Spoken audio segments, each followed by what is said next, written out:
공연을 좀 더 깊게, 좀 더 입체적으로 바라보는 시간, 더 넘버스와 함께하는 공연에 뜨겁게 미치다. 오늘 여러분 잘 찾아오셨습니다. 오늘 함께하실 작품 무려 브라더스 까라마조프인데요. 오세혁 연출님, 유승현 배우님 모셔봅니다. 어서 오세요. 두 분 간단히 저희 더 넘버스 구독자들께 소개 좀 부탁드리겠습니다. 예, 안녕하십니까. 브라더스 까라마조프 각색 연출을 맡은 오세혁입니다. 반갑습니다. 안녕하세요. 네, 브라더스 까라마조프에서 2반 역할을 맡은 유승현입니다. 반갑습니다. 드디어 우리 두 분을 뵙게 돼서 네. 정말 영광입니다. 그리고 진짜 너무 뵙고 싶었어요, 저는. 네. 그래서 그리고 이제 브라더스 까라마조프를 뵙게 돼서 더 지금 너무 좋은데요. 제가 일단 먼저 우리 연출님을 좀 소개를 한번 해보도록 하겠습니다. 네, 좋습니다. 기대하십시오. 네. 저희 모토는 언제나 얼굴이 빨개지게 만들자. 그렇죠. 주인공이 몸둘바를 몰라하는 그렇죠? 그런 이것이 소개. 네, 저희 모토입니다. 근데 오늘도 길어질 수밖에 없어요, 이게. 왜냐면 연출님이 워낙 활동이 많으시기 때문에 다방면에서 그것도. 그래서 이제 지금부터 한번 달려보도록 하겠습니다. 일단 먼저 지금 네버엔딩 플레이라는 이걸 이제 제작사라고 얘기를 하면 좋을까요? 창작 플랫폼이죠, 일종의. 예, 저 창작자 중심의 이제 공연 제작사 겸 이제 뭐 개발하는 이제 개발 회사라고 볼 수 있습니다. 네. 사실 되게 새로운 모델을 갖고 나오셨다고 저는 생각하고 있었는데 네네. 이게 벌써 몇 년 전이죠. 그때. 5년이죠. 예, 그때 이제 딱 출범하시면서 이 네버엔딩 플레이에 소속되어 있는 뭐 이렇게 작곡가 이런 분들을 이렇게 쫙 포섭하셔서 이들이 새로운 작품을 할 수 있도록 새로운 개념으로 그렇게 뭔가를 꾸려가겠다. 네. 이런 청사진을 딱 보여주셨어요. 근데 거기에 이제 대표로 계시죠. 예. 예, 그래서 저는 사실 그때도 굉장히 인상적이었습니다. 근데 지금 우리 연출님을 제가 연출님이라고 말하기가 되게 힘들어요. 왜냐면 공동대표, 네. 네버엔딩 플레이 공동대표. 그 다음에 사실은 작가로 우리가 먼저 더 네. 많이 알려졌었죠. 그리고 이제 프로듀서, 네. 그죠? 연출가. 그리고 때로는 연기도 하시고. 아. 네, 그렇습니다. 연기는 저희가 어디서 확인할 수 있나요? 연기는 네. 정확히 말하면 이제 15년 전에 끝났습니다. 저희 어머니가 공개적으로 오래된 것 같은데. 저희 어머니 공개적으로 제가 되게 연기를 못한다고 발언을 하시는 바람에 제가 은퇴 선언을 공개적으로. 마지막 작품을 좀 알 수 있을까요?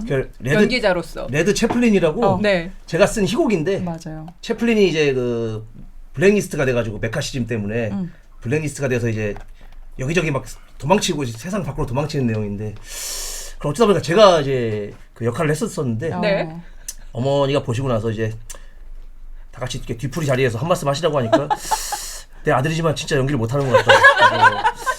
모든 엄마들은 자식이 사랑스럽지만 너 좀 아닌 것 같다. 그래서 그날 밤에 이제 페이스북에 공개 은퇴 선언을 했습니다. 네. 네. 어머니는 적극적으로 옹호하시고요. 너무 기뻐하셨죠. 그렇게 기뻐하시는 모습은 저 거의 대학 합격 이후에 두 번째가 아닌가라는 생각을 하고 있습니다. 우리에게는 지금 연출로서 훨씬 많이 알려져 계신데요. 사실 시작은 2011년이었습니다. 서울신문, 부산일보, 신춘문예에 동시 당선을 하셨죠. 예, 그것도 이제 희곡 부문에. 예, 이야. 그렇게 해서 이제 이거를 사실 일타쌍피라고 해야 될까요? 예, 이렇게 지금 엄청난 또 그런 또 활동을 보이셨죠. 그래서 등단하셨고, 그리고 이제 그 다음에 보면은 뭐 희곡, 뮤지컬, 그 다음에 시나리오, 심지어 웹툰까지 대본을 쓰셨어요. 굉장히 다방면에. 천재시구나. 네, 사실 저는 작가로서의 오세혁이라는 사람은 좀 사실 되게 천재다라는 생각을 저는 사실 개인적으로 하고 있습니다. 근데 이제 저 고민이 좀 많은 게 여러 가지를 하고 있지만 그래도 한쪽에서 좀 일가를 이루거나 이렇게 가야 되는데 어느 장르를 가도 항상 저보다 잘하는 분들이 계셔가지고 저는 좀 이렇게 열심히 돌아다녀야겠다는 생각을 좀 하고 있죠. 어떻게 보면 돌아다닐 수밖에 없는 그 이유가 좀 있습니다. 그리고 이제 연출님 스스로가 이런 작가로서의 지향성이 강하다 보니까 사실 이제 제가 보기엔 좀 그런 것 같아요. 이 현장의 분위기를 좀 바꿔보자. 그러니까 창작자 중심의 작업을 해보자. 라는 개념을 실현하고 계세요, 지금. 네. 저는 이런 그 지향성 굉장히 소중하다고 생각하거든요. 왜 그러냐면 사실은 뭐 이렇게 말씀드리면 좀 죄송하긴 하지만은 프로듀싱 중심이잖아요. 뮤지컬도 그렇고 이제 요즘에 연극도 상당히 많은 그런 그 경향들이 좀 보이고 있는데 그러다 보면은 이제 내가 처음에 뭘 쓰려고 했는지를 잊어버릴 때가 있어요. 작가가.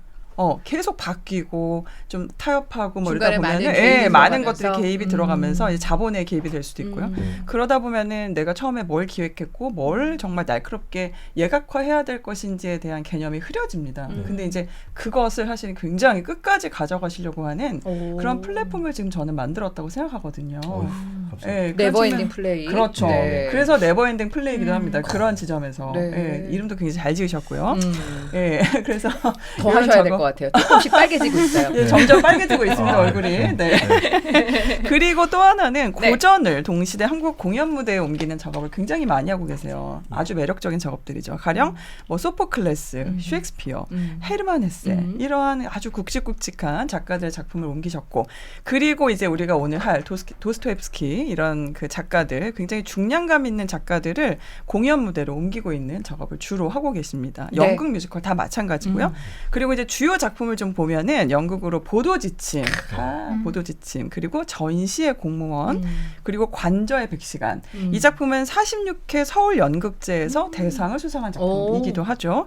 예, 그리고 이제 뮤지컬로는 호련했던 사나이, 우리 배우님도 하셨고, 네. 그렇죠? 그리고 아르토고 또 하셨고요. 아, 네. 네. 데미안 또 하셨고요. 근데 웬만하면 그냥 네, 다 다 하셨죠. 네. 예, 그리고 사실은 이게 올해 공연된다라는 소식을 전 들었었는데 이제 조금 안 되는 것 같은데, 나와 나타샤와 흰 당나귀 이것도 하셨어요, 연출님이. 전 이 작품 정말 좋게 봤거든요. 제가 초연 재연 3연까지였나? 아무튼 네. 그때까지를 하고 네. 여러 나도 고민, 재연했지. 여러 네. 고민 때문에 이제 잘 넘겨드렸습니다. 네, 네, 네, 네. 그래서 이제 이런 작품도 있었고요. 네. 그리고 뭐 라흐마니노프, 네. 예, 우리 이진욱 작곡가님이랑 같이 하셨던, 그리고 이제 네버엔딩 플레이 창작을 좀 보면 브론테, 그리고 인화 얼마 전에 끝났고요. 그리고 삼색도 하셨고 드라이 플라워도 하셨죠. 그리고 곧 청새치가 네. 올라갑니다. 전 청새치 저희가 지금 주목하고 있잖아요. 맞습니다. 네. 청새치 주목하고 있습니다. 저희가 지금 제가 초연을 작년 공연을 봤거든요. 네. 예, 너무 훌륭했고요. 예, 그래서 아마 저는 연출이 정말 좋았거든요. 당시 네. 각색도 좋았지만, 그래서 이번 작품 정말 이번에 캐스팅 굉장히 멋있게 하셨던데. 아, 깜짝 놀랐습니다. 네, 캐스팅이 제가- 너무 그러니까요. 멋있어가지고. 네. 저는 캐스팅에 관여를 안 하거든요. 아, 그래서 캐스팅 발표가 나고 깜짝 놀랐습니다. 이런 분들이 네, 그래서 저는 연출이 논란. 네. 이번에 이나와 함께 우리 청새치가 네. 여성 서사 뮤지컬에도 지평을 넓힐 것이다라는 생각을 저는 개인적으로 하고 있습니다. 그래서 기대하고 있는 작품입니다. 네. 예, 그리고 그다음에 이제 아까 말씀드렸듯이 이제 이런 작품들뿐만 아니라 그 네버엔딩 플레이라는 이런 플랫폼의 가치라는 것이 우리 연출님 굉장히 중요하게 발견될 수 있는 것이다라고 말씀드릴 수 있겠는데, 사실 이제 제가 또 하나를 좀 더 말씀드리자면, 우리 메이비 해피 엔딩 있잖아요. 작년에 네, 우리 예. 토니 어워즈 받았던, 여기에 연출상을 받았던 마이클 아든이라는 분이 계시는데, 이분이 사실 우리 연출님하고 조금 비슷한 마인드를 갖고 계세요. 마인드만 비슷하겠죠? 아니 어떤 마인드냐면은 네. 예, 회사를 하나 만드셨는데 네. At Rise Creative라는 회사를 만드셨어요. 근데 이게 자기 친구인 데인 레프리 무대 디자이너인데, 이 두 분이 만든 회사예요. 근데 이 두 분이 그러니까 디자인과 그다음에 연출의 개념을 결합해서 창작자 중심의 프로덕션을 꾸려보자라는 개념. 여기도 마찬가지예요. 비슷하네. 네, 비슷하고, 그리고 이제 여기서도 출자를 해요. 그래서 공동 프로듀싱을 들어가는 거예요. 브로드웨이 내에서. 네, 그러니까 네. 프로듀싱도 하면서 창작자 중심의 프로덕션을 꾸리기도 하는 그런 이제 회사를 만드셨죠. 그래서 이제 여기서 만든 게 메이비 해피 엔딩. 그리고 퍼레이드. 그것도 이제 연출상을 받았던 거고, 네. 토니 어워즈에서. 그리고 뭐 크리스마스 캐롤 쭉쭉쭉 작업을 해 나가고 계시거든요. 마이클 그래서 아든도 연기했다고 그러지 않으셨어요? 원래 배우였죠. 그러니까요. 네, 여기도 배우셨잖아요. 똑같아요. 지금. 저보다 엄청 잘했을 것 같아요. 네, 똑같아요. 그 루트가 똑같습니다. 그래서 이런 창작자 중심의 어떤 프로덕션을 꾸리려고 하는 개념들이 지금 현대에 만들어지고 있는데, 저는 이 두 분이 약간 같은 관점에서 주목이 되는 바가 있습니다. 아유. 예, 네. 이렇게 제가 소개를 한번 맞춰보도록 하겠습니다. 조사가 대단하시죠? 제가 지금 거의 주마등이 스쳐 지나가면서 아, 내가 이런 사람이구나 하는 한동안 잊고 있다가 네. 다시 좀 뭔가 심장이 좀 뛰고 있는 그런 상태입니다. 너무 감사드리고 연출에 심장을 뛰게 만드셨습니다. 네. 아, 감사합니다. 네. 제가 감사합니다. 예. 오늘부터 진짜 더 열심히 살아야겠다는 마음을 좀 갖고 네. 있네요. 자, 거기에 덧붙여서 저희가 사전에 또 팬들께 오세혁 연출에 대해서 어떻게 평가하시는지 혹은 묘사하고 싶으신지 여쭤봤더니 그건 좀 제가 소개해드릴게요. 생각지도 못한 곳까지 생각해서 그걸 더 깊게 몰입하게 해주는 연출가. 아유. 일단 보고 연출 좋은데 싶으면 오세혁 연출. 아유. 오세혁 연출님 조각사 같은 분이라고 생각해요. 우리 주변에 평범하게 굴러다니는 돌이 사실은 빛을 품고 있는 원석이었다는 것을 알아보고 가장 가치 있는 형태로 빛날 수 있도록 다듬고 조각하는 사람이요. 멋있다. 네. 그리고 고전 문학을 극으로 만들어내는 마법사. 아 이건 뭐라고 할 말 많으신 연출님 하트. 근데 형이 물론 저도 이제 많은 연출들 다는 못 만나봤지만 정말 작가 베이스라서 그런지 네. 말을 해도 동전 뒤집기를 진짜 잘해.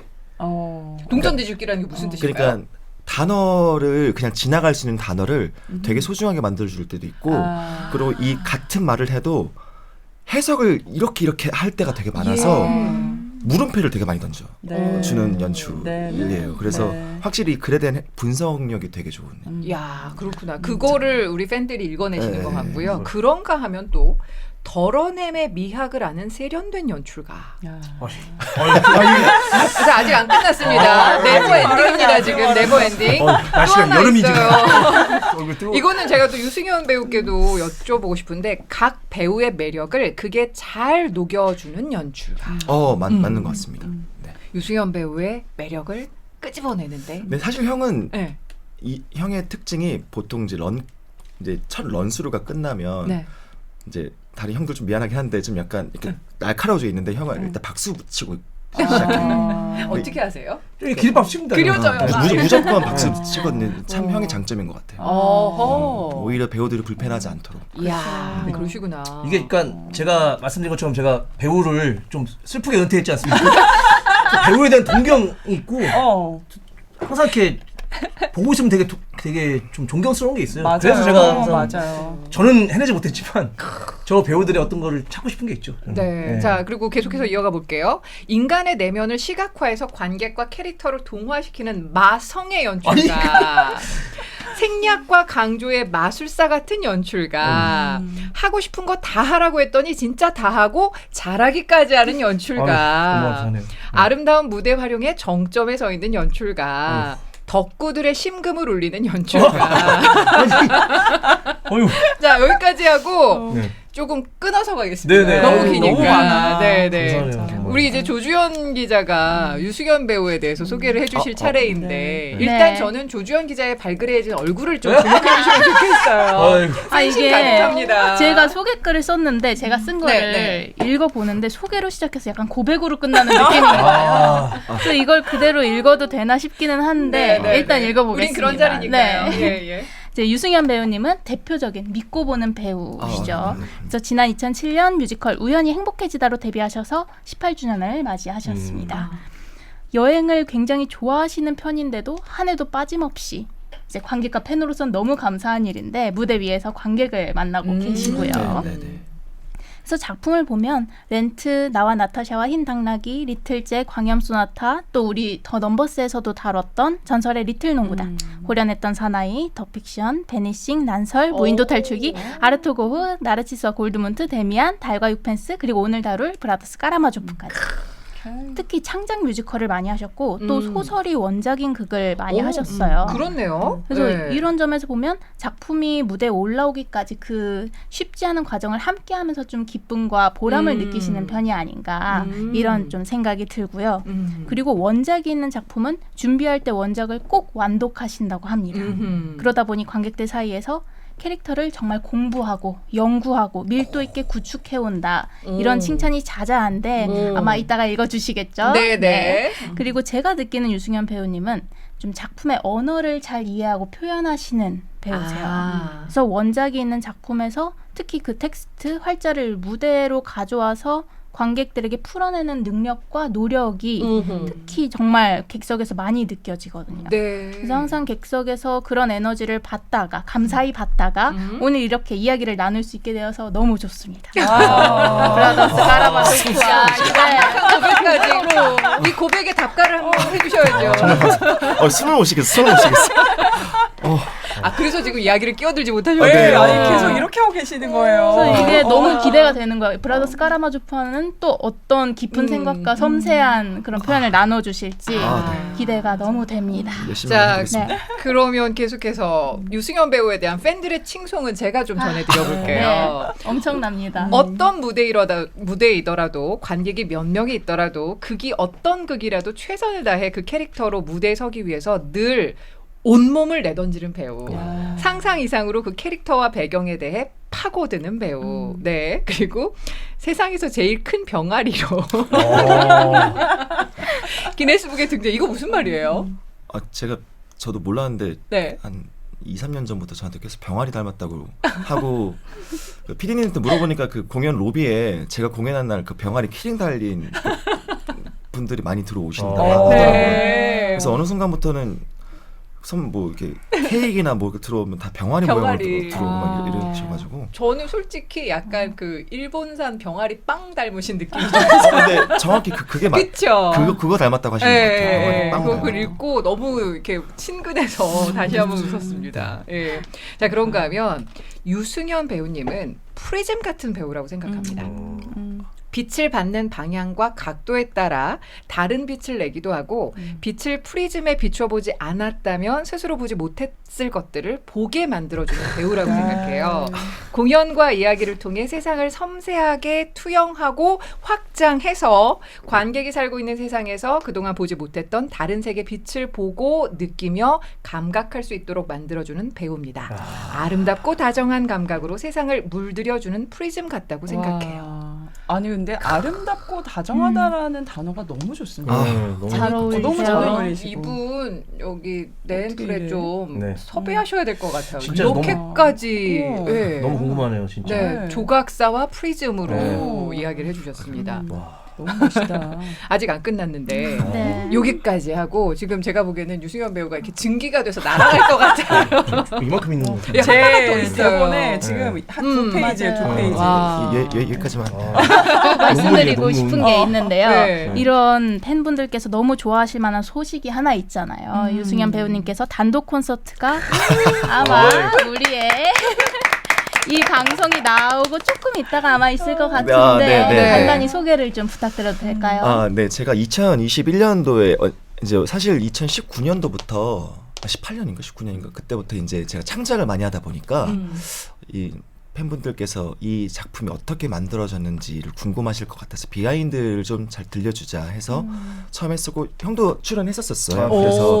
그래서 한 번은 창작진들 데리고 이 작품을 왜 썼는지 아하. 이렇게 소개하는 자리면서 노래도 부르고 이제 하다가 21년에 하고 나서 그 뒤로는 이제 좀 이렇게 크로스로 좀 하다가 단독으로 못 했었었는데 맨날 하려고 했는데 작품이 갑자기 막 2개를 하게 돼가지고 결국엔 못 하게 되고 네. 또 이때밖에 시간이 안 되는데 대관이 안 돼서 못 하게 되고 아하. 이렇게 하다가 이제 하도 사기꾼이라는 얘기를 많이 들어가지고 그래서 올해는 내가 기필코 하겠다 해서 초부터 극장을 알아봤고 아하. PD님께서 잘 드림아트 센터 1관으로 준비해 오. 주셔가지고 그래서 꽤 7월 큰데요. 네, 네. 7월 10일, 7월 11일 3회에 걸쳐서 단독으로 우리 조영훈 피아노와 함께 같이 피아니스트와 함께 같이 합니다. 네. 와 알겠습니다. 축하드립니다. 네, 많이 보러 와주세요. 감사합니다. 네. 아니 근데 많이 보러 와주세요. 지금 그 준비 상황을 저희가 방송 전에 좀 들었잖아요. 놓치시면 후회할 것 같아요. 맞아요. 네, 지금 그래서 뭐 모든 걸 저도 다 벗어 던지고 그래서 의상과 이야기와 어떤 컨셉을 열심히 준비 중에 있고요. 네, 한 40여 곡, 45곡 정도 와 준비하고 많이 있습니다. 하시네요. 네, 3회니까 이제 네, 나눠서. 네. 대학로 아이돌 프린스 대장 형님이라고 야. 전해주신 분도 계신데 네, 네. 이렇게 또 두 분을 모시고 저희가 브라더스 까라마조프 이야기를 나눌 수 있어서 정말 감사합니다. 이게 지금 2018년에 초연이래 5년째로 알고 있는데 우리 네. 조주현 기자가 줄거리를 또 간략하게 네. 아슬아슬한 선까지 좀 소개해 주시는 것으로 네. 부탁드려 볼게요. 네, 화목한 가족극으로 알려져 있는 브라더스 까라마조프 줄거리 소개해드리겠습니다. 네, 먼저 이 작품에서 가장 먼저 죽지만 끝까지 지워지지 않는 아버지 표도르 까라마조프가 있습니다. 이 표도르는 평생 욕망을 숨기지 않으면서 방탕하고 이기적으로 살아온 호색한입니다. 근데 어느 날 밤 이 표도르가 자신의 저택에서 누군가에게 끔찍하게 살해를 당해요. 그에겐 4명의 아들이 있는데 아버지를 죽인 범인은 누구일까요? 가장 유력한 용의자는 첫째 아들인 드미트리입니다. 이제 표도르와 유산 문제로 다투며 자기 손으로 아버지를 죽이겠다라고 공언하고 다녔죠. 분노를 통제하지 못하는 사람이고요. 둘째 아들 이반, 어떤 사람일까요? 이성적이지만 확실히 악을 믿는 인물입니다. 가장 위험한 문장을 말하기도 하는데요. 모든 것은 허용될 수 있다. 그렇다면 칼을 드는 것, 아버지를 살해하는 것 또한 허용될 수 있다라는 생각을 가진 것은 아닐까요? 그럼 그는 무엇을 선택했을까요? 그리고 알료샤. 견습 수도승으로 형제들의 분열과 갈등 속에서도 화합과 구원을 찾으려는 인물인데요.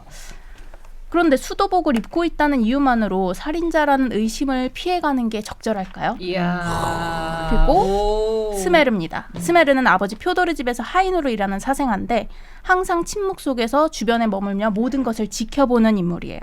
타인의 사상에 따라 움직이지만 그 사상에 따라 뭐든지 할 수 있는 인물이죠. 근데 간지를 앓고 있고 발작을 자주 하는데 표도르를 살해할 수 있었을지는 의문입니다. 근데 아버지 표도르를 죽인 것은 누구일까요?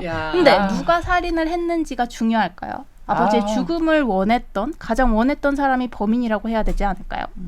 그러니까 행동보다 마음속에 악이 앞섰을 수도 있으니까요. 그럼 여기에서 살인 사건을 마주한 형제들이 겪는 내면의 죄책감, 선과 악의 본질, 그리고 인간의 자유와 신앙에 대한 철학적인 질문도 끊임없이 이어지는 멋진 작품 브라더스 까라마조프였습니다. 와. 빠져들었습니다. 진짜 완전 이제 재밌겠죠. 너무 멋있어. 최고. 요약 너무 잘했다. 네. 재밌겠죠? 너무 잘했는 것 같아. 100점 100점. 100점. 지금 이 다음 공연을 할 때 딱 이 줄기대로 더 가면 더 좋은 공연이 될 것 같다는 생각이 들어요. 네. 전 내용을 아는데도 지금 빠져들어가지고.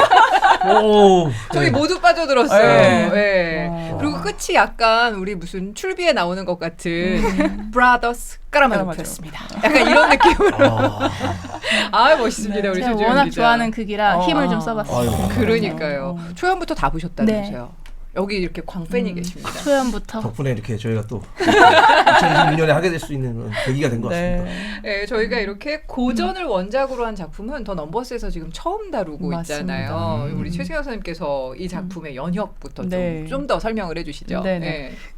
이 작품의 연역은 사실 좀 재밌어요. 그리고 어떤 측면에서는 좀 역사적인 그런 측면이 있습니다. 왜 그러냐면 우리 조광호 선생님께서 오색 연출님에게 지저스 크라이스트 슈퍼스타를 좀 봐라 이렇게 추천을 하셨거든요. 네. 근데 그 작품의 영화를 보시고 온몸에 뭔가 전율을 이렇게 두드려 맞는 전율을 느꼈다 이렇게 말씀을 하셨어요. 네네. 좀 관련해서 특히 조금 어떤 더 면을 말씀해 얘기해 주시면 좋겠습니다. 그러니까 사실 제가 이제 원래 2000년도 학번 대학에 그냥 점수를 맞춰서 들어갔어요. 그래서 되게 학교에 적응을 못하다가 연극에 빠져가지고 이제 어머니한테는 이제 장학금을 받으면서 다니니까 걱정하지 말라고 하고 학교를 이제 좀 그만뒀어요. 그래서 저희 대학교 동아리에서 만난 이 분들과 이제 극단을 만들어서 활동을 하고 있었는데 그렇게 한 10년 가깝게 잘 넘기고 있다가 아까 말씀드린 신춘문예에 당선이 돼서 어머니가 기분 좋아서 신문을 사셨는데 거기에 대학 중퇴라고 써 있었던 거예요.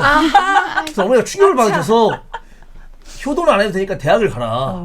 마침 서울신문 심사위원 선생님이 장성희 작가님이셨는데 시상식에서 보자마자 어머니가 이제 그 서울예대 가려면 어떻게 가야 되냐고 물어보셔서 당연히 이제 시험 보면 된다라고 하셔서 어머니 저기 들어가라고 해서 들어간 거예요. 근데 저는 이제 이왕 간 김에 좀 제대로 배워보자라고 해서 저는 이제 연극을 하니까 예전에 조광화 선생님의 희곡집을 너무 제가 잘 읽었던 거예요. 그래서 당당하게 조광화 선생님 수업을 신청했는데 사실 조광화 선생님은 저희 클래스에서 뮤지컬을 담당하신 거예요. 그래서 저한테 뮤지컬을 하라고 하시는 거예요.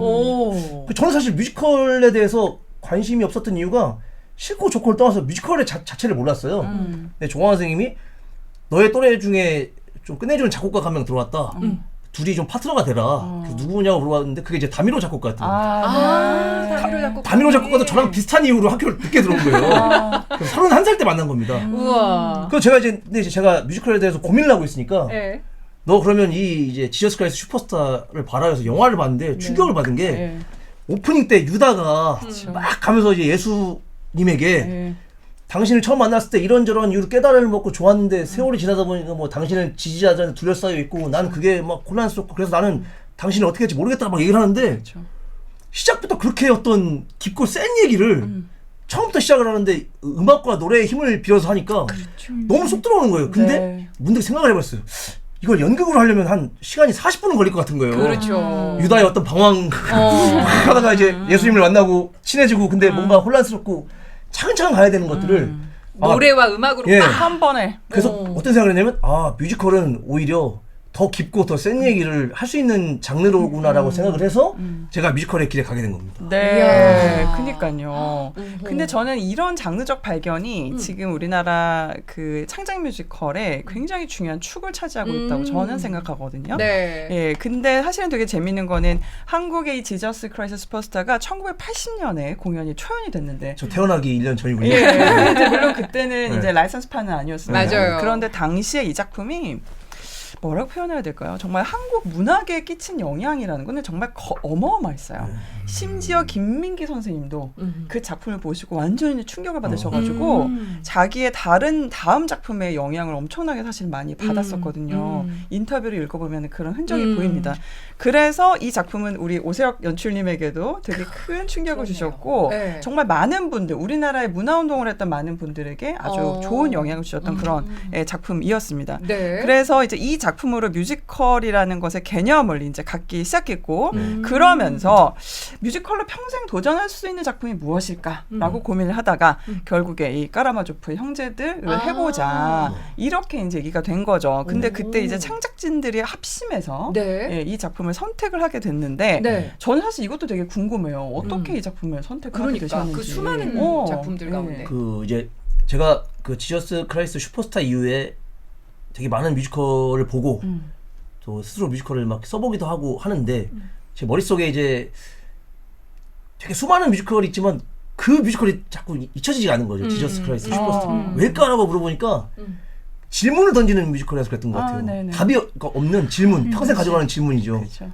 그래서 저도 그렇다면 나도 뮤지컬을 통해서 평생 내가 한 편 질문을 하면서 만들 수 있는 뮤지컬이 뭘까를 고민하기 시작했어요. 그래서 어느 날 이제 그러다가 뭐 김경주 작가님을 만나고 이런저런 얘기를 하다가 그 김경주 작가님이 저 레드 채플린을 보러 왔었습니다. 네. 좀 쑥스러운 공연을 보러 오셔서 연기하시는 것을. 연기에 정말 예. 좋아. 네. 그래서 좀 쑥스러웠는데 끝나고 이런저런 얘기 나누다가 네. 그 시인이시니까 네, 그렇죠.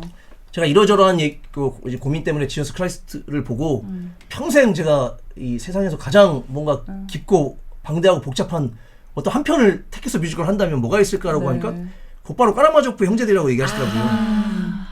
그 까라마조프 형제들은 두 가지로 유명하다. 뭐냐? 인류 역사상 가장 위대한 소설로 유명하고 두 번째는 가장 위대한 소설인데 그 누구도 완독을 잘 못하기로 유명하다. 맞아요. 그렇기 때문에 네, 그렇죠. 이걸 뮤지컬로 해낸다면 사실은 이건 의미가 있는 거다라고 하셔서 그렇다면 좀 같이 합심해서 해보면 좋겠다라고 해서 이제 그 대장정을 펼치게 된 겁니다. 네. 이야. 그래서 인터뷰를 읽어보면 그냥 우리는 이 작품을 그러니까 평생 계속 업그레이드를 하면서 계속 발전시켜야 되는 작품이다라고 이미 그렇게 딱 포지셔닝을 하셨더라고요. 개념적으로. 네네. 그래서 이제 프로덕션 하시면은 그 다음에 또 수정하고 그렇게 해서 지금 5년까지 오게 된 작품이라고 얘기를 할 수가 있겠고요. 그래서 네. 김경주 작가, 우리 이증일 작곡가 예. 같이 하셨고 우리 연출님 해서 이제 세 분이 뭉치게 되셨죠. 음. 그리고 원래 이 작품은 그 2016년부터 수연제 컴퍼니라는 예. 곳에서 이 작가 데뷔 프로그램 통통통 시즌이라는 것을 운영을 했었는데 당연히 이게 문체부랑 콘진원 주관이었고요. 예, 거기 이제 시즌 1 당선작이었습니다. 이 작품이. 그래서 이제 시작이 됐고 그때 이제 제목이 까라마조프 대신문관이었어요. 예. 그때 그렇죠. 제목은. 대신문관. 근데 이제 이 왜 그렇게 제목을 지었는가는 우리가 공연을 보면 바로 느껴지는 네, 네, 지점이 네. 있습니다. 그래서 이렇게 해서 이제 2017년 1차, 2차 쇼케이스를 하면서 이제 쭉 숙성을 시키셨고 2018년에 수연제 시어터에서 초연이 되었는데 이제 2020년부터는 오차드 뮤지컬 컴퍼니에서 제작을 하면서 지금까지 이어지고 있는 그런 작품이라고 얘기할 수 있겠고요.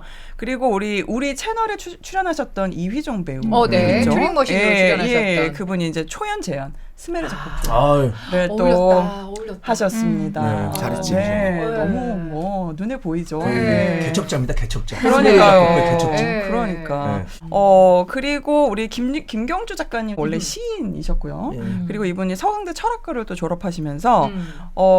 굉장히 다양한 또 스펙트럼을 갖고 계세요. 재미있는 작업을 굉장히 많이 하셨던 분이고, 그리고 이제 한예종 음악극 창작 협동 과정에서 전문사로 이제 또 공부를 하시면서 이제 뮤지컬 대본을 쓸 수 있는 또 그런 바탕을 또 마련하셨고, 그리고 이중우 작곡가는 사실은 인디 밴드 캐스커 러브피쉬 프로젝트 원래 연주자로 활동을 했었죠. 이지우 작곡가가요? 네.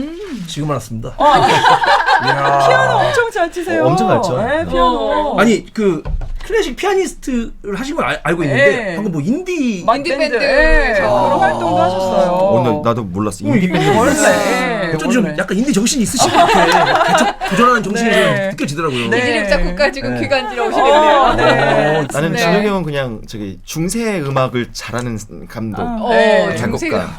가 아니고 클래식도 정말 많이 하시고요. 야. 인디 음악도 진짜 많이 하시는 네, 정말 스펙트럼이 넓은 분이시죠. 그러시군요. 처음 알았네. 그래서 네. 음악이 그렇게 훌륭했군요. 그럼요. 야. 그리고 우리 했던 김종욱 작기 편곡을 하면서 뮤지컬에 입문을 하시게 네네. 됐습니다. 네. 커피 프린스 1호점, 뭐 살리에르, 라마이노프 이런 거 작품 다 하셨고, 그리고 되게 재밌는 거. 제가 이걸 놓쳤는데 첫사랑. 네. 첫사랑 우리 김효근 선생님의 가곡 뮤지컬인 거죠. 정말 너무 좋았습니다. 좋은데요. 그 노래가 너무 네. 좋아요. 그렇게 하시면서 두 분이 계속 콤비로 지금 활동을 하고 계십니다. 야. 그래서 이렇게 연역 우리가 조금 정리해 볼 수 있겠는데 더 하고 싶은 말이 많지만 네. 여기까지 얘기하도록 하고, 저는 개인적으로 이 브라더스 카라마조프는 굉장히 정리가 잘 된 고전 각색 뮤지컬이라고 생각을 하고 있어요.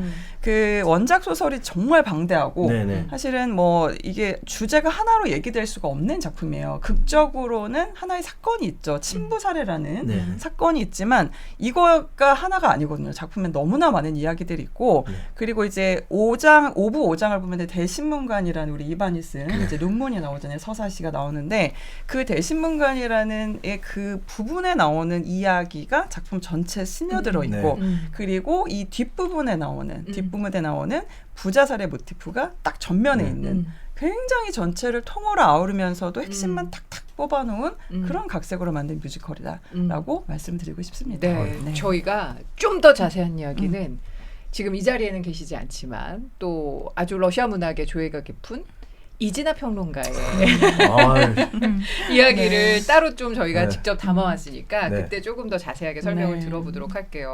근데 진짜 우리 아까도 말씀드렸지만 수많은 작품 가운데 내가 이건 평생 가져갈 수 있는 작품으로 까라마조프가의 형제들을 꼽으신 거잖아요. 네네. 원작을 처음 만나셨을 때 어떤 감흥이 있으셨기에 그러셨어요? 그냥 이 세상에 있는 네. 모든 인간과 어떤 모든 것들이 그냥 다 통으로 들어가 있는 느낌이었습니다. 그러니까 한 명의 어떤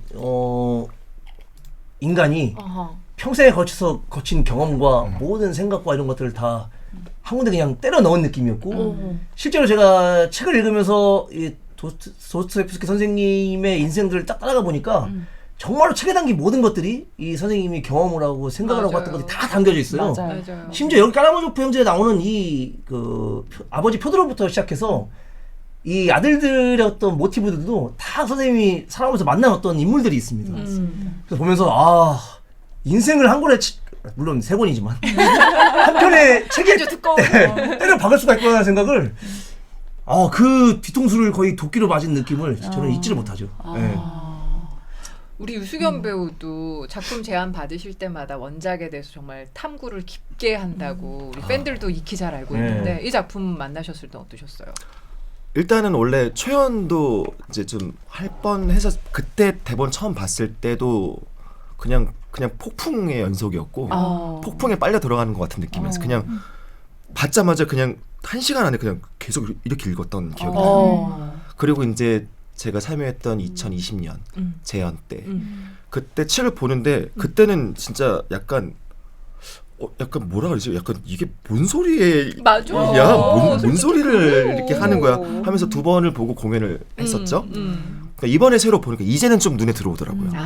이제 무슨 말을 하고 싶었는지 무슨 너무 하여튼 그랬습니다. 그러니까 진짜 이거 이렇게 무슨 인내심 네. 체크하는 것처럼 약간 허탈한 웃음을 계속 짓게 돼요. 서사와 묘사와 맞아요. 설명이 네. 가득해서 도대체 스토리는 언제 있냐면서 네. 막 이렇게 보게 되잖아요. 근데 그거를 작으로 아까 우리 최승현 선생님께도 말씀하셨지만 정말 압축을 잘했고 그 어느 하나 비지 않았다 이런 이야기를 해주셨는데 정말 대단하십니다. 네. 네네. 그리고 우리 팬들이 이런 말씀을 또 해주셨어요. 그 대작을 뮤지컬로 압축하는 작업이 굉장히 어려웠을 텐데 이것만큼은 절대 포기할 수 없다. 라고 뮤지컬에 녹여내신 게 있다면 과연 그것이 무엇일까? 이런 질문을 또 주셨습니다. 연출님. 아까 이제 기자님께서 했던 그 핵심 그거였는데 네. 누군가가 살해당했을 때 실제로 행동을 해서 그것을 살해한 그 행동만이 살해인 건지 아니면 누군가가 죽기를 바라는 그 마음 어떤 의지 그것을 품었던 것은 마음속에 품었다고 해서 그것은 죄가 아닌 건지에 네. 대한 것이 저에게 한 10년의 세월이라도 계속 그 생각이 가는 것 같아요. 네. 그건 사실 지금의 시대와도 좀 연관이 좀 되어 있는 것 같고 그래서 항상 저는 그 질문을 이 공연 안에서 계속 좀 다가가려고 노력하고 있습니다. 네.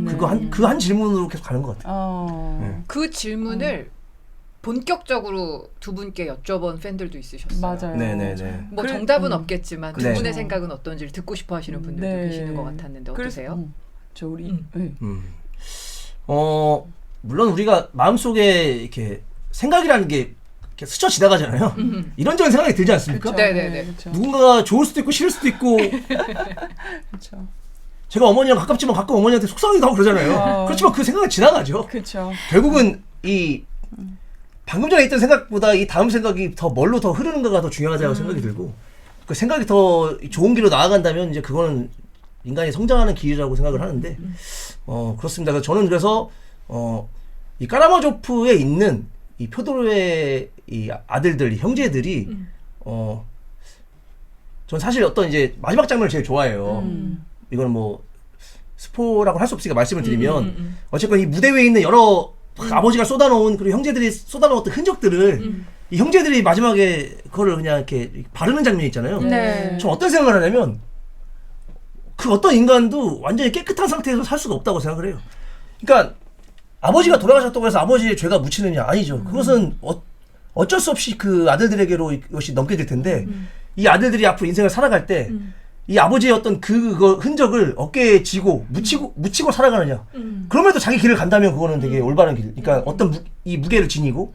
근데 이거를 그냥 무덤 깨끗하게 묻어놓고 깨끗하게 지워버리고 아무 일도 없었던 것처럼 살아가느냐. 전 이 문제라고 생각을 하거든요.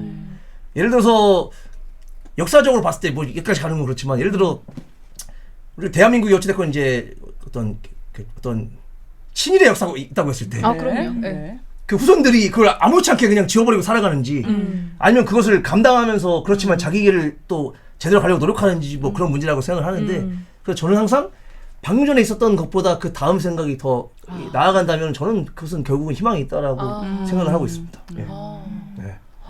네. 네. 역시. 왜 이 작품이 지금 연출님한테 이렇게 확 다가왔는지 알 것 같아요. 그러니까 다양한 묻은 인간사의 그 묻은 사건 사고 그리고 생각들이 다 들어가네요. 지금 말씀을 들어보니까. 그리고 저도 살면서 하나의 기준이 좀 있어야 될 것 같고 저도 사실은 사람은 끊임없이 변하니까 저도 어떻게 변할지 모르잖아요. 맞아요. 근데 이제 어떻게든 변하겠지만 어떤 기준이 되는 어떤 것이 있었을 때 그걸 보면서 이왕이면 좀 올바른 쪽으로 변하려고 노력을 하겠죠. 네. 그런 측면에서 제가 이 공연을 하는 것 같습니다. 네. 우리 수견 배우님 어떠세요?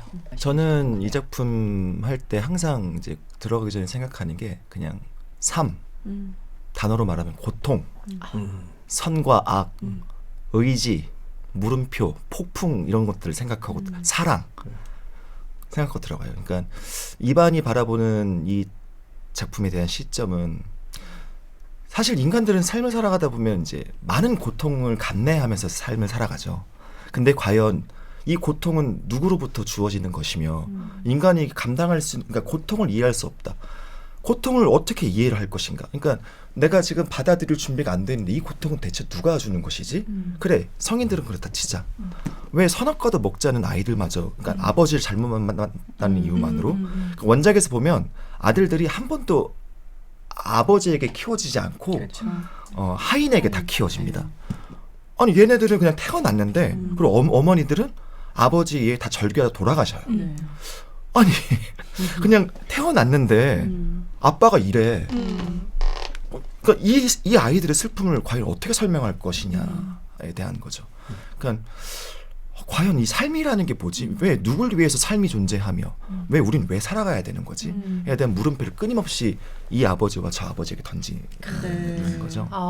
이 아버지와 저 아버지를. 네. 아하. 그래서 사실은 이제 이반이 생각했을 때 이제 이반의 어머니도 어렸을 때 돌아가시는데 그때 정말 기도를 많이 드렸을 것 같은 생각인 맞아요. 거죠. 근데 왜 제발 우리 엄마 좀 구해달라고 하는데 왜 응답을 이렇게 안 해주실까라는 개념인 거고 그리고 쉽게 생각해서 우리가 성인들이 일을 해서 돈을 벌어서 쉽게 말하면 선을 행하면 그 책에도 종종 나오는데 불쌍한 혹은 아직 갖춰지지 못하신 분들 돈을 씁니다. 그럼 이들은 되게 가난해져요. 근데 반대로 세상을 움직이고 있는 사람들은 이들을 도와주지 않고 오히려 이들의 재물을 빼앗아서 권력을 행사를 합니다. 이거에 대한 이해도도 이제 아니 난 당신이 말한 대로 선을 행했는데 왜 우리는 가난하고 당신이 말한 대로 선을 행하지 않는 사람들은 왜 이렇게 권력을 휘어잡고 우리를 못 살게 구는 것일까에 대한 게 이제 같이 혼용이 되는 것 같아요. 네. 진짜 원작을 다시금 읽어보게끔 만드는 두 분의 이야기를 좀 들어봤습니다. 어떤 승현 배우님 이야기를 듣는데 왜 이반이 지금 그 무대 위에서 보여지는 모습들이 있잖아요. 어떻게 보면 무신론자로서의 모습도 있고 그 모습을 가지게 됐는지 그 서사를 지금 들은 느낌. 맞아요. 네. 사실 맞아요. 조시마 장로님도 책에 쓰면 서사가 있어. 원래 어릴 때 군인이었고 막 자기 하인을 막 하대하고 이러다가 맞아요. 어느 순간 깨닫고 왜 내가 하인이 될 수가 없는지부터 해서 그렇죠. 그리고 어머니, 그러니까 결혼을 우리 표도르가 2번을 했는데 2번째 아내에서 태어난 사람이 알료시하고 이반인 거고 네. 첫 번째 아내에서 드미트리. 태어난 게 드미트리잖아요. 네. 근데 이제 2번째 아내는 지참금을 안 갖고 왔다고 해서 막 정말 거의 뭐 그냥 버려진 상태로 있다가 이제 죽는 거 아니에요. 막 온갖 막 분탕질 다 하다가 표도르가.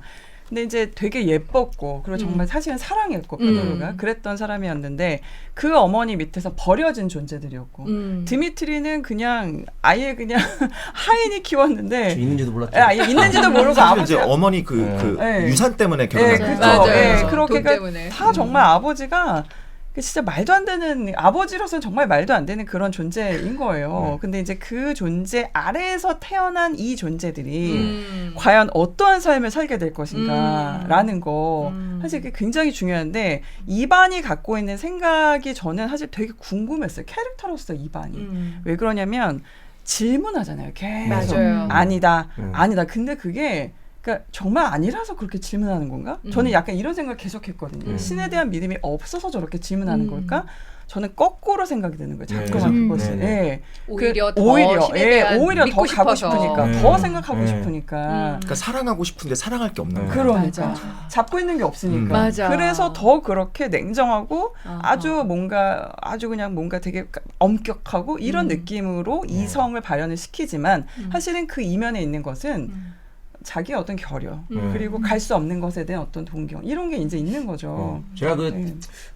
항상 이반을 얘기할 때 우리가 그러니까 시니컬하다는 게 어디서 나오는 건가 온도라는 게 사실 다들 경험이 있으시겠지만 이제 보통 학교에서 좀 변혁을 꿈꾸면서 이렇게 열심히 하는 선배들이 있었잖아요. 그렇죠. 근데 보면 다는 아니지만 가장 뜨거운 분일수록 가장 좀 빨리 꺾이는 경우들이 생겨요. 맞아요. 그건 그분들이 변해서가 아니라 그렇죠. 너무 온몸을 다 바쳐서 뜨겁게 뭔가를 했는데 그것에서 어떤 막연함이 느껴졌을 때 금방 어떻게 무너지는 경우들이 있는데 주로 그런 경우 되게 시니컬한 게 생기는 거죠. 그래봤자 되는 게 없어. 그렇지 않아. 세상에 그런 게 아니야라는 경우들이 생기는데 이반을 생각했을 때 얘기하신 것처럼 누구보다 가장 간절하게 신을 보고 싶고 믿고 싶고 그렇죠. 그 어린아이가 사냥개에게 실제 장면. 그 당시에 러시아를 뒤흔들었던 실제 진짜 사건이어서 도스토옙스키가 너무 충격을 받았거든요. 그렇죠. 근데 이런 상황에서 대체 왜 신은 응답을 하지 않는가? 그쵸. 라에 대한 것에 대한 온도가 너무 뜨거웠다가 급하게 식어버린 거죠. 사실은 그래서 누구보다. 그래서 맨 마지막에 최후 진술에 그렇게 입안이 뜨겁게 외치는 이유는 사실은 마음속에 품고 있었던 것이 거의 뭐 용광로처럼 쏟아져 나오는. 그러니까요. 그런 거죠. 그래서 네. 대신문관 읽고 있으면 그 맞아. 용광로가 느껴지거든요. 네, 맞아요. 다시 재림한 예수에게 네. 대신문관이 막 얘기를 하는데 맞아요. 왜 15세기 만에 네. 등장해가지고 이러고 네. 앉아있어 딱 그 얘기잖아요. 맞아요. 너무 그래서 입안이 저는 되게 안타까우면서도 정말 뭔가 동의가 되는 그런 인물이라고 해야 될까? 현실의 발을 딛고 있는 그런 느낌이 있어요. 입안한테. 맞아요. 예. 지금 공연 안 보셔 혹은 또 원작도 안 읽으셔 궁금해 죽을 것 같죠? 일단은 대학로로 가시면 아주 즐겁게 네. 지금 저희가 나누고 있는 이야기에 네. 그 정수를 아마 이분들이 무대에서 네. 펼쳐놓으시니까 보실 수 맞습니다. 있고요. 9월까지.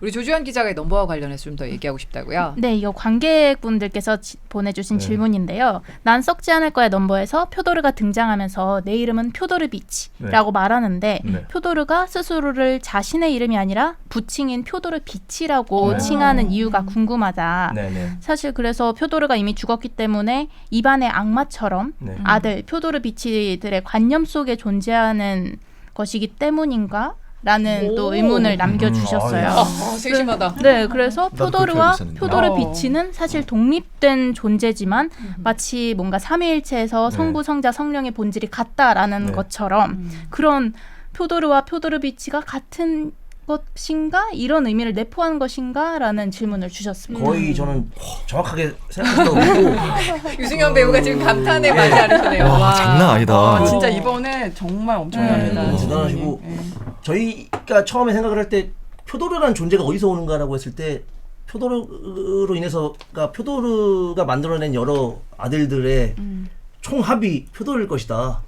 사실은 거기서 표도르가 내 이름이라고 하지만 사실은 거기 있는 모든 아들도 다 자신의 이름은 표도르 비치인 것이죠. 그렇죠, 그렇죠. 그래서 저는 그 총합에 대한 의미로서 그렇게 이름을 좀 부르게 됐습니다. 너무 근데 저 대단하시네요. 해석도 대단하시네요. 예. 오호. 이번 시즌 그리고 또 지난 시즌의 차이를 짚어주시는 분들도 네. 많으셨는데 우리 조주현 기자께서는 또 많이 보셨으니까. 예. 이번 시즌에서 특히 그 무대 연출 중에서 천장이 내려오는 부분이 생겼잖아요. 네네. 그래서 이 천장이 내려오는 것이 어떻게 보면 갈고리를 걸 수 있는 천국이 내려오는 것인가, 야. 천국을 끌어내린 것인가, 아니면은 거기에 도달할 수 없음을 드러내는 장치인가, 이 부분에 대해서 궁금해하시는 분이 굉장히 많았어요. 어허. 그 천장에 있는 것이 그 이 사회 위에 떠 있는 거대한 어떤 세계관, 이게 종교 세계관일 수도 있고 어떤 이 사회의 세계관일 수도 있겠죠. 절대 무너지지 않는. 네. 그러나 스메르자코프가 스스로 자기 의지로 세상을 떠나고 세상을 떠나는 순간에 사실은 스메르자코프의 생각이 완성되는 순간이죠. 네. 자신만의 생각, 네. 그 누구에게도 기대지 않은 생각. 네, 네. 그래서 그 순간 이반을 비롯해서 모든 사람들이 떠받치고 있던 그 세계관 자체가 그냥 아예 무너진다고 생각을 했어요. 그 무너지는 속에서 이반은 오히려 거꾸로 그 모든 것이 어떤 이 파탄이 난 그 황무지에서 오롯이 또 자신의 대신문관을 이제 완성하는 그런 상상을 했던 것 같습니다. 네. 딱 첫콩 전날 제가 형한테 네. 카톡으로 물어봤어요. 아. 근데 어쨌든 책에서는 그래요. 이게 죄를 지어도 저 사람이 죄를 지어도 네가 감히 저 사람을 평가할 수 없다. 왜냐면 저 사람의 죄도 결국 나로부터 파생이 된 것이고 그러기 때문에 우린 누구도 죄를 값을 매길 수 없다라고 하는데 스메르가 스스로 죄를 짓고 스스로에게 벌을 주면서 세계관이 무너져 버린 거죠. 네. 약간 그런 개념으로 네. 연출을 합니다. 아하. 야. 그러면 그 무너진 세계관에 그 십자가가 반대로 있는 모습이잖아요. 네네네네. 그거는 또 어떤 의미일까요? 그런 것들은 되게 사실은 감사한 발견인 것 같아요. 왜냐하면 그 보통 창작자가 창작을 할 때 보통 새로운 길을 갈 때 보통 한 절반 정도는 이제 알면서 가는데 절반은 사실은 이쪽으로 가면 뭔가 있지 않을까라는 어떤 직관으로 가게 됩니다. 근데 그런 것들이 사실은 좀 공연이 되게 좋은 게 그 나머지 50%가 관객들의 어떤 발견과 생각이 합쳐져서 간다고 봤을 때 좀 사실은 이런 해석을 말씀해 주시면 되게 저도 그런 게 좀 보이는 거죠. 네. 되게 감사한 발견이네요. 이 관객분들이 주신 해석은 네. 이게 단상 뒤에 있는 이반이 바라보기엔 제대로 된 십자가 보이는데 그럼 그것이 의도인가? 또는 거울에 비치는 모습을 상징해서 세 형제들이 속마음을 마주하는 것일까? 네. 이런 해석을 또 주셨습니다. 그게 마치 아 진짜. 하나의 세계관이 무너짐으로써 모든 것이 막 뒤죽박죽이 되고 하는 것들이 사실 생각해 본다면은 관객분이 말씀하신 것들은 사실 충분히 관통하고 있는 네. 그런 해석인 것 같습니다. 네. 예. 정말 열심히 보십니다. 네. 정말. 그러니까 관객들이 진짜. 제가 공연을 이번 5연의 총 첫 공연을 네. 이제 최승현 선생님이랑 같이 보면서 제가 도대체 무엇을 봤냐요? 네. 라는 질문을 들었을 만큼 저도 어마어마한 충격이었는데 네. 그 충격에 휩싸이고 나서 이제 2번, 3번, 4번 가시면서는 이제 그런 디테일함에 네. 지금 유승현 배우가 감탄을 저는 네. 이런 대화의 음. 문화가 너무 저는 행복한 게 좀 있어요. 그러니까 네. 사실 저희가 어린 시절에 막 이렇게 영화 키드들이 많잖아요. 맞아요. 영화 잡지 막 한 권 있을 때는 맞아요. 인터넷도 없으니까 스크린 로드쇼 같은 거 있으면 맞아. 한 달 내내 보고 맞아. 저도 그랬어요. 영화 한 계속 편 보고 막 이야기하고. 파고 네. 막 저는 그 막 감독이 의도했건 의도하지 않았던 간에 막 논쟁을 하고 이럴 것 저럴 것이다라는 것이 너무 행복했거든요. 그걸로 전 인생을 살아갔던 것 같은데 아. 네. 그러다 저도 그리고 이 공연이 좋아서 공연을 만드는 일을 했던 사람으로서 네. 이런저런 얘기들과 이 해석과 논쟁이 오가면 너무너무 이것은 좀 뜨거워지는 거죠. 네. 그 장을 만들기 위해서 저희가 더 넘버스가 뭉쳐봤거든요. 네. 팬들의 질문 계속해서 이어집니다. 네. 네. 아 그리고 전 또 궁금했던 게 그 배우로서 동선의 제약이 좀 있잖아요. 가운데 떡하니 재단인지 무엇인지 그렇죠. 모를 것이 있는데 이것도 좀 재미있는 발상 같거든요. 무대의 중앙을 쓰지 못한다. 네. 어떠세요? 왔다 갔다 그 사이를 근데 돌면서 바쁘실 것 정말로 같은데. 신기한 게 네. 저는 이번에 3번째 참여했고 네, 네. 100번 정도 공연했거든요. 네. 인간은 적응의 동물인지 지금은 불편함이 전혀 없습니다. 심지어 경사도 가파릅니다. 맞아요. 근데 심지어 저는 지금 우리 무대가 불편한가라는 생각을 지금 근데 처음을 생각해보면 되게 불편했던 것 같아요. 그러니까요. 가운데에 설 수가 네. 없잖아요. 네. 올라가지 않는 한. 그리고 심지어 되게 높아요. 네. 맞아. 되게 그게 높아서 극장이 커질수록 더 경사가 가파라지고 그치. 더 높아지거든요. 네. 그리고 이런 질문도 주셨어요. 극 중에서 이반이 가장 솔직한 순간, 이반 그 자체로 있는 순간이 언제인지 궁금해하시는 분들도 당연히 있어요. 최후 벨론입니다. 네. 네. 나를 감싸고 있던 어떤 뭐 생각들, 의지들 혹은 뭐 커다란 생각들이 다 벗겨지는 순간. 네. 그 앞에서 꽁꽁 정말 아까 시니컬이라는 표현을 주셨는데 시니컬하게 묶고 그렇죠. 놓았다가 그게 다 해체가 되는 네. 그런 순간. 네. 아하. 저희들 입장에서 약간 원기옥 쏘는 것 같아요. 대신 맞아요. 사실 스메르자코프라는 인물이 저는 뭐 아까도 우리 잠깐 들어오기 전에 우리 승현 배우님이랑 얘기를 좀 했는데 스메르자코프가 분량은 사실 많지 않지만 굉장히 중요한 인물이다라는 말씀을 아까 해주셨어요. 저도 정말 동의하는데요. 그 스메르자코프가 사실은 이반의 부인신과 같은 그런 인물인 그렇죠. 거잖아요. 예, 이반을 너무 거울과 같은. 예, 거울과 같은 그런 인물이고 그 원작을 읽어보면 이반이 24살로 설정이 네. 되는데 이반이 근데 이제 스메르자코프가 거의 비슷한 나이 아마 나이 같을 같은 거예요. 나이 네. 같은 나이로 설정이 돼 있어요 원작에 예 그렇게 되어 있고 그리고 원래 스메르자코프는 이렇게 악취라는 뜻이잖아요 이름 자체가 악취 근데 우리 작품에서는 수증기라는 시적인 의미로 더 확장시켜서 쓰고 있단 말이죠 그리고 스메르자코프에 대한 연출도 보면은 이게 몸에서 수증기가 이렇게 나오게 되는 그 씬들이 있잖아요 그래서 저는 이게 볼 때마다 어떤 생각을 하냐면 이 스메르자코프란 인물은 이렇게 흔드는 인물이다. 흔드는 인물. 어떤 상황과 인물을 흔들고 수증기처럼 작품 전체에 스며들면서 그 인물에 대한 생각을 변화시키고 다른 이면을 들여다보게 만들고 이제 이런 인물로서 되게 상징화된 인물이라고 생각하거든요. 이반하고 딱 같이 붙어 있는데 근데 이제 이반이 자기를 깨닫게 해주는 인물인 거잖아요. 맞죠? 이게 스메르자코프가. 그래서 마지막에 이렇게 쫙 자기를 펼치면서 대신문과에 얘기할 때 되게 시원하겠다. 한편으로 되게 시원하겠다. 이런 생각도 했었고, 그리고 저 모습이 이반이 정말 얘기하고자 했던 모습이 아닐까. 그런 생각을 저는 굉장히 후반에 많이 하면서 봐요. 그리고, 원작하고 좀 다르게 그 이반의 어떤 가장 그 밑바닥에 있는 모습이랄까? 그런 것들이 되게 직설적으로 드러나게 되면서 이 인물이 되게 복합적으로 설명이 되는 거예요. 그러니까 짧지만, 공연이 굉장히 짧지만. 그래서 약간 이반의 어떤 성장? 예, 성장의 모먼트 이런 것도 저는 주어진다고 생각하거든요. 마지막에. 예, 그래서 되게 재밌는 캐릭터라고 생각하고 스메르자코프라는 인물 자체가 뭐랄까 그 되게 중요해요. 일단은 스메르자코프에 대한 개념을 좀 가져가 보면 사실 원작을 보면은 드미트리 또 되게 방탕한 생각을 하죠. 그렇죠. 드미트리 이반 알류샤는 독자들이 한 번쯤은 아 그럴 수도 있겠지라는 마음을 한 번쯤은 갖게 해요.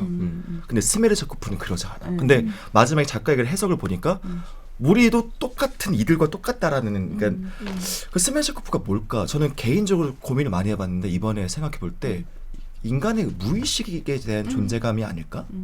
그러니까 사실은 내가 만약에 형이랑 싸우면 형에 대한 미움이 있지만 난 지금 성인이기 때문에 아닌 척을 하거든. 근데 사실은 이걸 아닌 척을 많이 하면 많이 할수록 무의식이 왜 내가 존재하는데 너 왜 나 무시해? 이렇게 해서 꿈으로 발현이 됩니다. 스메르저코프는 결국에는 나도 누군가를 분명히 안 좋아해서 혐오할 수 있는데 그 마음을 인정하고 그러지 말아야겠다라고 사람이 생각을 해야 되는데 나는 그러지 않았다고 부정을 하는 순간 거짓말을 하게 되는 거죠. 스메르저코프가 아마 그런 인물이지 않을까라는 생각이 좀 들고 왜냐면 그것도 결국엔 나니까. 그렇죠. 지금 유승현 배우께서 그런 말씀을 하는 동안 이 평가가 눈에 확 들어왔어요. 작품과 관객을 연결하며 관객이 작품 속에 온전히 녹아들 수 있도록 인도하는 배우다. 잘 인도해 주셔서 감사합니다. 제일 형이 누구지? 석진이?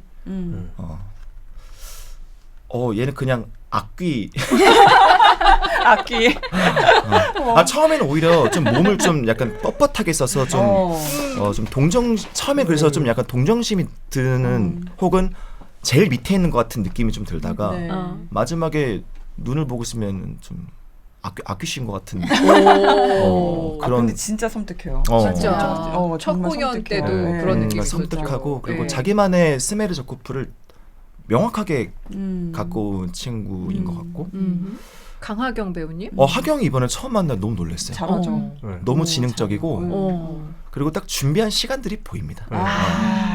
그 친구는 그래서 이번에 하경이 사실 처음에 만났을 때 뭐 이제 여러 가지 좀 이야기 나눴었는데 이제 하다 보니까 얘가 어떠한 것들을 추구하는지 아마 이미 관객분들 다 아실 것 같아요. 네. 그렇고 그리고 박두호 배우님. 두호는 두호가 어떻게 보면 약간 되게 반려견 같은 느낌이 좀 이렇게 있다가 나를 되게 많이 따라하려고 노력하는 이렇게 있다. 그래서 근데 되게 작아 보여서 별로 신경 안 쓰고 있다. 갑자기 확 커지는 것 같은. 네. 제대로 그려내셨네요. 네. 그리고 이준우 배우님도 계셨네요. 맞아요. 제가 놓쳤네요. 준우는 되게 처음에는 되게 저한테 깍듯하고 하는데 이 공간을 많이 쓰더라고요. 그러니까 제가 봤을 때 너 죄송해요. 내가 봤을 때는 저는 거의 정수리 보고 연기했거든요. 눈도 제대로 맞추지 못하고. 네, 그냥 처음에 이러고 있다가 이 상태인데 이게 점점 커지는 것 같은 느낌이에요. 물리적으로. 그 지점을 또 보면서 그래서 보러가 좋겠다. 거의 처음에 눈보다는 정수리 보다가 이 생각들이 되게 커지는 것 같은 느낌? 스메르가 애초에 원래 입안의 사상을 받아들였다가 점점 이건 내 생각이야라고 하는 느낌처럼. 이게 왜냐면 아까 무의식이 왜 그랬냐면 부정을 해요. 그러니까 의식은 사실 이제 심리학적으로 봐도 이렇게 있으면 의식은 조금 있고 무의식 공간 되게 크잖아요. 네. 근데 의식은 우리가 삶을 살아가는 어떤 의지들이고 근데 툭 치고 지나갔는데 미운 마음이 드는데 아니 나는 고귀한 사람이니까 안 미워해야지. 이건 부정을 하는 거고. 근데 스메르는 너 솔직히 밉잖아. 근데 왜 미웠으면서 왜 안 미운 척해? 너 계속 부정할 거야? 그래? 그럼 이건 내 생각이야. 가 되는 게 이제 스메르저코프인 거예요. 그 프로이트가 이 도스토옙스키의 이 까라마조프가의 형제들을 논문에 썼어요. 프로이트가 1928년에 도스토옙스키와 아버지 사례라는 논문을 이제 썼습니다. 근데 그 논문에서 이렇게 얘기했어요. 지금까지 쓰여진 가장 장엄한 소설이다. 그리고 대신문관의 이야기는 세계 문학사상 가장 뛰어난 압권 중에 하나다. 이렇게 논문에 제가 어저께 다시 읽고 왔습니다. 그 논문을 프로이트 전집을 다시 찾아가지고. 근데 거기에 어떻게 돼 있느냐. 왜 도대체 스메르저코프는 자꾸 간질과 발작을 할까. 이제 이것에 대한 질문이 논문에 있거든요. 근데 뭐라고 돼 있냐면 이 그 도스토옙스키 아버지가 진짜 죽었어요. 농노들이 죽였거든요. 근데 이게 말이 안 나와. 도스토옙스키가 도선생님이라고. 도선생님께서 원래 저희는 도끼 형님이라고 그래요. 도끼 형님. 도스토옙스키 도끼 형. 그 도선생님이 정말 러시아를 잘하고 싶어요. 근데 이 도선생님이 아버지가 살해됐으면 좋겠다라는 소망을 실제로 갖고 있었다는 거예요. 근데 실제로 살해가 됐어. 그래서 현실에서 아버지 아버지가 죽었더니 자기 마음속에 있었던 생각이 현실화가 되면서 죄책감이 생기는 거죠. 그러니까 현실의 그러니까 소망이 충족이 됐지만 진짜로 됐더니 죄책감이 생기는 거예요. 그 죄책감이 너무 과도해져서 자기 처벌하게 되는데 그게 간질로 나타났다. 이렇게 해석을 하는 거예요. 근데 이제 우리 도 선생님도 간질이 있었거든요. 그래서 이제 우리 프로이트가 그 간질이 어떤 거냐, 진짜 뇌과학적인 간질이냐 정서적인 간질이냐 봤더니 이건 정서적인 신체 표현이다라는 거예요. 이게 사실은 우리 작품에 쫙 있잖아요. 전체를 이게 스메르 자코프라는 인물로 표현되는 바로 그것이거든요. 이게 저희 작가님하고도 처음에 얘기하고 하면서 이 뮤지컬을 만들었을 때 가장 관통하는 키워드는 발작이다. 그 발작이라는 것은 마음속에 이 죄의식이 흘러나오는 걸 수도 있고 어떤 참고 있던 고통이 나오는 걸 수도 있고 아니면 외면하려고 했던 어떤 것이 보이는 걸 수도 있는데 그 자기만의 발작이 어떻게 흘러나오는가?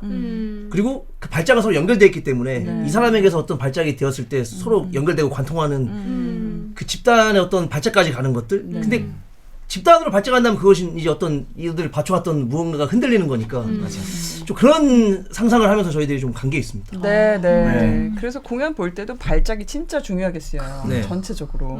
예. 재밌습니다. 자, 한 번 봐서는 안 될 것 같다는 생각이 좀 다시금 들면서 와, 네네네. 자, 뮤지컬 브라더스 까라마조프에 대한 이야기 이제 조금 더 지금 깊이 들어갔지만 더 깊이 파보려고 하는데요.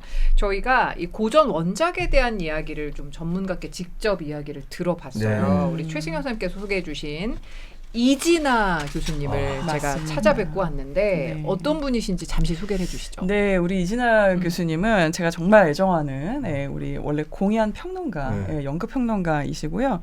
숙명여대 교수로 재직을 하고 계시는데 러시아에서 우리 도 선생님 소설의 희곡화 이걸로 박사 논문 쓰셨어요. 박사 논문 주제예요, 이게. 그래서 우리 도스토옙스키 소설을 정말 꽉 잡고 계신 분입니다. 그래서 이분께 여쭤봤습니다. 같이 보시죠. 도스토옙스키가 쓴 이 까라마초프가의 형제들이라고 하는 작품은 도스토옙스키의 마지막 작품이기도 해요.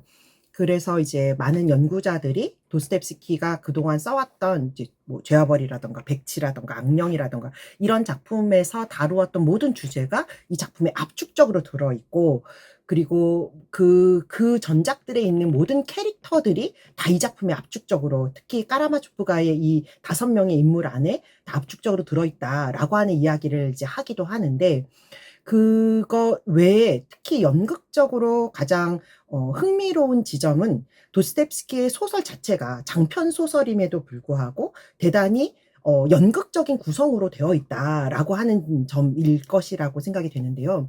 실제로 굉장히 많은 러시아에서는 특히 이제 안톤 체홉과 도스토옙스키를 많이 비교하면서, 체홉은 희곡 작품을 썼지만 대단히 산문적인 희곡을 썼고, 도스토옙스키는 소설을 썼지만 대단히 극적인 소설을 썼다라고 하는 이야기들을 굉장히 많이 하거든요. 까라마초프가의 형제들에도 보면 이제 인물들이 한 명씩 이제 등장하고 그들이 어떤 생각을 갖고 있고 지금 현재 어떤 상황에 놓여 있고 어떤 고민들을 하고 있는지를 이제 소설이 이제 소개해 나가다가 조시마 장로의 그 방에서 이 모든 인물들이 다 모여서 거기서 거의 스캔들에 가까운 어떤 사건이 빵 터지고, 그것에 숨겨져 있던 어떤 맥락들, 뭐 질문들 이런 것들이 이제 그 장소에서 다 쏟아져 나오거든요. 그거는 사실 소설의 기법이라기보다는 드라마의 기법인데, 도스토옙스키가 실질적으로 굉장히 드라마적인 방식으로 소설을 쓴다라고 하는 이야기를 하죠. 그래서 도스토옙스키의 생전에도 이 작품을 극화하려고 하는 시도가 굉장히 많았는데, 재미있게도 자신의 소설 죄와벌을 극화하려고 하는 시도에 대해서 도스토옙스키가 직접 편지글로 답장을 쓴 게 있어요. 거기서 뭐라고 이야기를 했냐 하면, 예술의 가장 오래된 비밀 중에 하나는 서사 형식은 절대로 드라마와의 유사성을 찾을 수 없다는 점입니다. 나는 확신을 가지고 있는데 다양한 예술 형식은 각각의 장르에 맞는 고유의 시적 착상이 있습니다. 그래서 내가 소설로 쓴 것을 아무리 드라마적이라고 생각한다고 하더라도 그거를 드라마로 옮긴다는 것은 완전히 다른 차원이다. 그거는 쉽지 않다라고 하는 이야기를 하고 있는 건데요. 그러면서 도스토옙스키가 어떤 제안을 하냐 하면, 만약에 당신이 나의 소설을 드라마로 각색하고 싶다면 소설에서 어떤 에피소드만 남기고 나머지는 다 변화시킵시오. 당신이 원하시는 대로. 또는 내가 쓴 소설 안에서 어떤 근원적인 사상 하나를 잡아내고 아예 예술적 착상 자체를 모두 다 변화시키십시오. 라고 어떻게 보면 굉장히 현대적인 그런 제안들을 하거든요. 그러니까 소설의 줄거리나 또는 그 이야기 구조 자체를 그대로 극화하려고 하는 시도를 하지 마라. 그냥 에피소드가 마음에 들면 그것을, 또는 어떤 테마가 마음에 들면 그것을 잡고 나머지는 당신이 원하는 대로 바꿔라 라고 하는 제안을 도스토옙스키가 아예 당대에 하고 있다라는 점이죠. 완전히 잘된 각색이라고 저는 생각을 하는데요. 특히 이 작품, 이 브라치아 까라마조프라고 하는 이 작품의 굉장히 중요한 모티브 중에 하나가 부친살의 모티브거든요.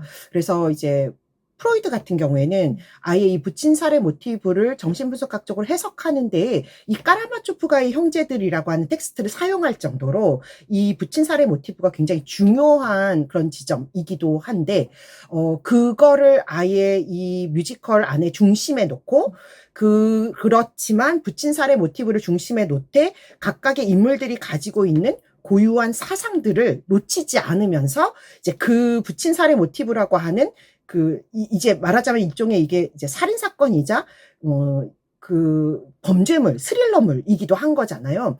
사실 도스토옙스키의 작품을 보면 죄와벌도 마찬가지고 스릴러물이나 범죄물을 되게 좋아하고 그런 형식으로 굉장히 대중적인 코드인데 그런 형식으로 이제, 작품을 시작하는 경우들이 굉장히 많은데 이 작품도 역시 마찬가지이거든요.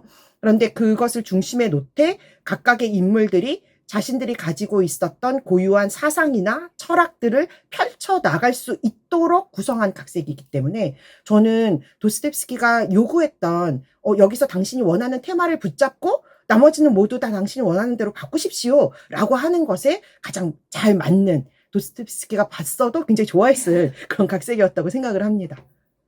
이진아 교수님의 이야기를 들으셨는데 어떤 느낌이셨어요? 이거 도스토옙스키가 남긴 편집글에 대해서 알고 계셨어요?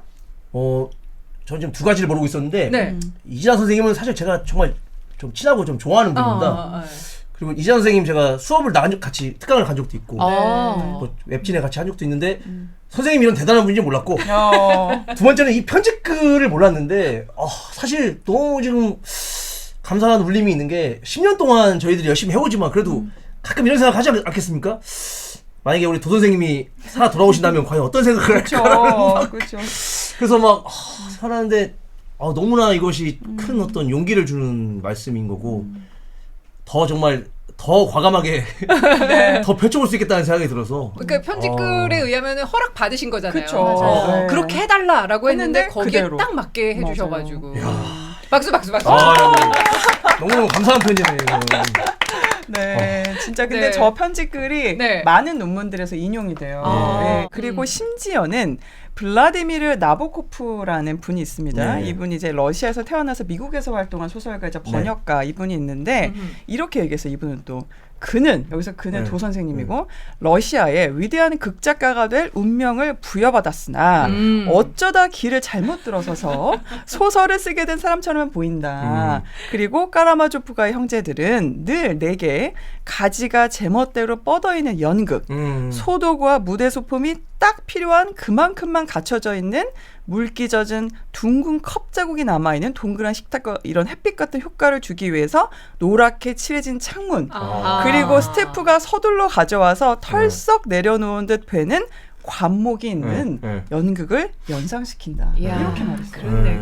그러니까 이 작품이 연극적이라고 얘기하고 있는 사람이 정말 많은 거죠. 근데 이제 문제는 뭐냐면 도 선생님이 실제로 살아계실 때 연극으로 만들려고 정말 노력을 많이 했는데 단 한 번도 성공을 못했다는 거예요. 희곡도 못 쓰고. 그러니까 소설과 희곡은 엄연히 다른 것이다. 시적인 착상이 다른 것이다. 그리고 아마 근데 것입니다. 그 시기에 제 생각에 뮤지컬이 있었으면 됐을 것 같습니다. 음악의 어떤 힘이 저는 갈 수 있다고 생각을 해요. 진짜 이거는 저는 저도 연극으로 할 엄두는 사실 나지 않아요. 네네네네. 근데 저는 이쯤에서 네. 우리 이진욱 작곡가 이야기를 안 할 수가 없는데 맞아요, 정말 맞아요. 음악이 너무 잘 맞아요. 네. 너무 피아노로 연주되는 그 느낌이 러시아 느낌도 그렇고 음. 각 곡에서의 흐름도 내용을 압축하고 있는 것 같아요. 그 초연 때 작곡 작업을 하실 때 네. 진욱 작곡님한테 제가 제안을 드렸을 때 네. 왜냐면 저는 라흐마니노프 뮤지컬 했을 때 너무 잘 맞아서 제안을 드렸을 때 진욱 작곡님의 상태는 처음엔 알료샤처럼 오셨어요. 아, 그럼요, 할 수 있습니다. 해맑게. 근데 맨날 밤을 작곡을 하면 할수록 점점 스미르자 코프가 되면서 다들 노래, 그러니까 심지어 막 발작 대신공간 막 만들었을 때 배우들이 아니 이게 어떻게 이걸 어떻게 부를 수 있냐면 나는 배우들이 이거 부르다가 죽었으면 좋겠다.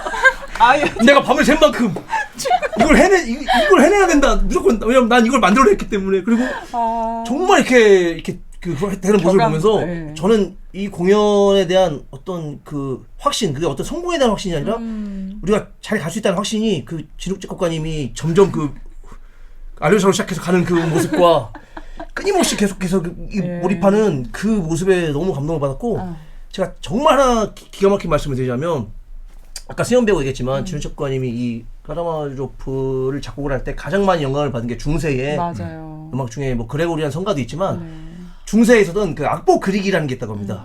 악보 그리기라는 게 뭐냐면 그 당시에 이제 수도사분들 그리고 신에게 바치는 음악을 만드는 분들이 신에게 바치는 음악은 이렇게 뭐 도레미파솔 이렇게 할 수 있는 게 아니다. 여기 우리가 하는 말 값을 그대로 이렇게 해야 된다. 그래서 뭐 하늘이면 올라가야 되고 땅이면 내려가야 되고 뭐 그런 것들이 있는 거예요. 그래서 이것들을 뭐 이거는 이 가사니까 이렇게 해야지가 아니라 정말 하나하나 다 뭐 하늘 뭐 신 땅 그 뭐 이런 것들 하면서 하나하나 다 그리셨다고 해요. 네. 그 과정 자체가 너무 훌륭한 거죠. 네. 배우로서는 진짜 부르다가 죽을 것 같으신가요? 많이 힘들죠. 네. 정말 아까 얘기했죠. 원기옥 쏘는 것 같아요, 진짜. 그래서 이거 진짜 컨디션 조금만 안 좋으면 할 수 없는 공연. 정말 그래서 네. 항상 떨리고. 네. 우리 형이 진욱 형이 그 음악을 제가 예전에 콘서트 때 형 초빙해가지고 형이 연주를 봤는데 발작 대신문간 이게 테마마다 조금씩 다르니까 이렇게 변하더라고요. 네. 음악은 잘 몰라서 잘 모르겠지만 근데 형이 중세 음악 딱 설명하려고 하면은 푹 빠져 있는 게 보여요. 네. 그리고 정말 신기한 게 이 작업에 참여하는 거의 모든 피아니스트들 그리고 음악 조감독들 이런 분들이 되게 이 까라마조프를 되게 어려워하시거든요. 그럼요. 근데 저는 한국에서도 그리고 중국에서도 까라마조프하고 있는데 똑같은 얘기를 들었어요. 둘 다 하는 말이 뭐냐면 참여한 분들이 다 라흐마니노프를 칠 줄 아는 분들이고 네. 심지어 라흐마니노프 뮤지컬 했던 분들이라서 네네. 근데 까라마조프가 더 어렵다는 거예요. 치는 것이. 그렇지. 네. 그게 네. 피아노 한 대로 왜 막- 작곡가들은 많은 사람들을 괴롭힐까? 그러니까 이게 피아노 한 대로만 가잖아요. 네. 근데 피아노가 사실 악기 중에서 오케스트라가 가능한, 그러니까 그렇죠. 피아노가 하나로서 네, 진짜 맞아요. 오케스트라 전체 효과를 볼 수 있는 그런 악기인데 제가 이제 공연 볼 때마다 느끼는 게 진짜 이쯤 오면은 피아노 연주자들이 지금 여기 왼쪽 손목이 거의 마비되고 있겠구나 생각이 들어요. 이 왼쪽 테크닉이 어마어마하거든요. 맞아요. 듣고 있으면 옥타브로 이제 움직이는 이런 것들이. 근데 이제 보고 있으면 제가 사실 악보를 좀 봤어요. 봤는데 아무런 표기가 없습니다.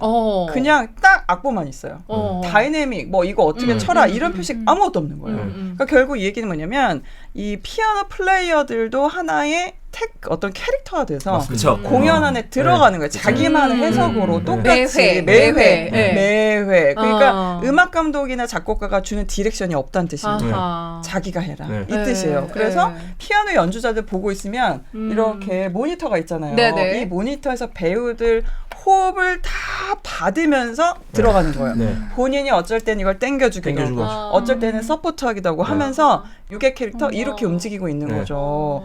5+1이었네요. 네, 그래서 사실은 저는 계속 듣게 돼요. 어허. 이 연주자가 지금 어떠한 스탠스로 가고 있는가, 톤앤 매너를 어디까지 가지고 있는가, 이런 것들을 굉장히 섬세하게 듣게 되더라고요. 자, 여기서 여러분, 저는 아무리 생각해도 이 까라마조프가의 형제들이라는 이 책, 벽돌 책과 같이 저희가 네. 아주 장엄하고 길어질 것만 같아서 1부를 여기서 좀 마무리를 하면 오, 어떨까. 예. 그리고 2부로 다시 이 브라더스 까라마조프에 대한 이야기를 이 오세혁 연출님과 유수겸 배우를 모시고 이야기를 나눠보겠습니다. 네. 어디 가지 마시고 예. 잠시만 쉬셨다가 네. 저희 2탄에서 만나요. 감사합니다. 감사합니다.